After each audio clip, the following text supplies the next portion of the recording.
Welcome back to my channel. History, when it comes to economical crisis, which leads to economical and social depression, we have witnessed, well, our forefathers and foremothers had experienced these things in the past. From 1929, the Great Depression, when everything went tits up, everyone was laid off, there was misery, unemployment, poverty, illnesses, all types of addiction, mainly was alcohol, due to the socio-economical situation. Things are going to be a lot more worse because we have, narcotics around. Probably more people are taking more stuff. They're having psychological issues and they take medication for that. In Western countries, it's on the increase, but they do not say. And probably history is repeating itself, but in a different way.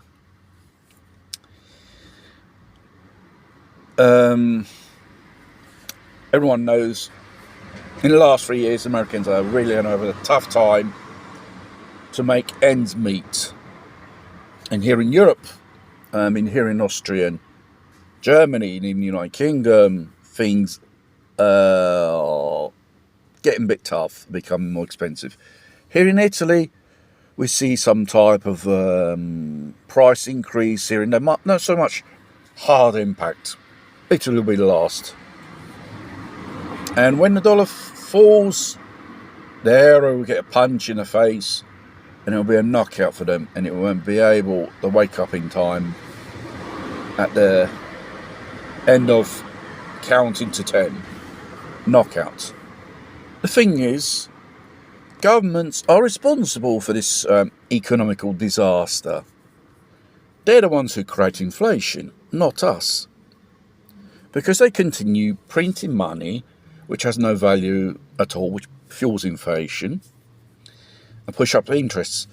We've seen a little bit of this when in certain countries they start handing out stimulus checks, like America, some countries in Europe, as I know, and with all these certain strict restrictions, people were laid off, companies closed.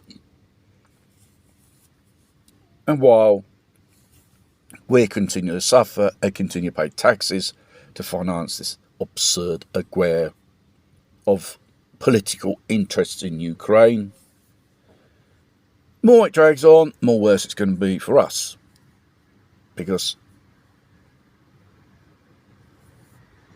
regarding the military aspect of this conflict, the more you poke the bear, he's going to respond in a pretty nasty way. I've been hearing in the last few hours drone attacks on the western part of Russia. Well, this is not a novelty. Russia's been under attack by drones which comes from Ukraine, but it's intensifying. They're using these beaver buggers. They are big buggers, flying buggers. And how it flies all the way up to the western border of Russia and nearly touches the Belarus as well.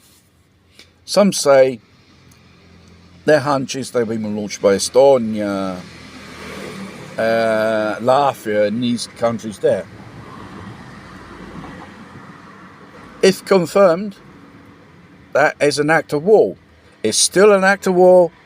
Indirectly, NATO supplying intel, equipment and manpower like mercenaries of NATO to fight Russia. This is a war, an undeclared war with Russia, because in the end the politicians will save their asses.